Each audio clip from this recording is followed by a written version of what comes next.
সালামু আলাইকুম দর্শক, শুভেচ্ছা সবাইকে। আশা করছি ভালো আছেন। আজকে থেকে 2026-এর 12 ফেব্রুয়ারি যে নির্বাচন হবে সেই নির্বাচনের আনুষ্ঠানিক প্রচারণা শুরু হয়েছে। বাংলাদেশ জাতীয়তাবাদী দল, বাংলাদেশ জামাত ইসলাম, এনসিপি সহ যে সকল রাজনৈতিক দল এইবারের নির্বাচনে অংশগ্রহণ করছে, সবকটি রাজনৈতিক দল নির্বাচনী প্রচারণা শুরু করেছে।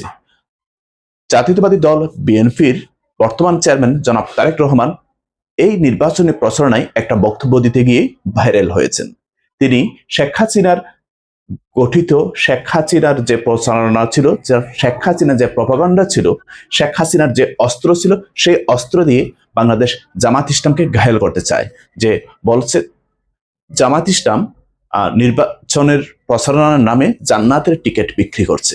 এই প্রচারণাগুলো জামাত ইসলাম জান্নাতের টিকিট বিক্রি করে, জামাত ইসলাম স্বাধীনতা বিরোধী, জামাত ইসলাম দেশের সার্বভৌমত্ব বিরোধী, এই জাতীয় প্রচারণাগুলো ছিল শেখ হাসিনার নির্বাচনী প্রপাগান্ডা, ক্ষমতায় টিকে থাকার প্রপাগান্ডা এবং সর্বোপরি রাষ্ট্রীয় জনগণকে শোষণ করার এবং দীর্ঘকাল ব্যাপী নির্যাতন করার তার অস্ত্র।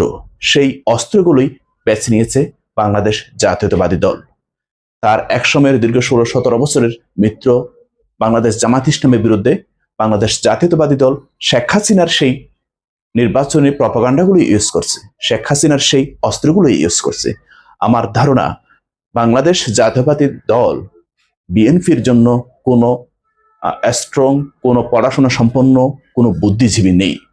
আছে ডাক্তার জাহেদ কিংবা বেরিয়ানি আলম, এদের মতো বুদ্ধিজীবীগুলো দিয়েই জাতীয়তাবাদী দল নিয়ন্ত্রিত হচ্ছে।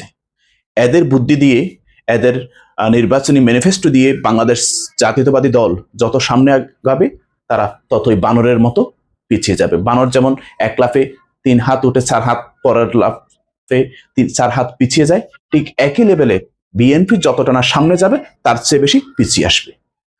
বাংলাদেশ জাতীয়তাবাদী দল আমাদের ফেসিবাস বিরোধী রাজনৈতিক দলসমূহের মধ্যে একটি।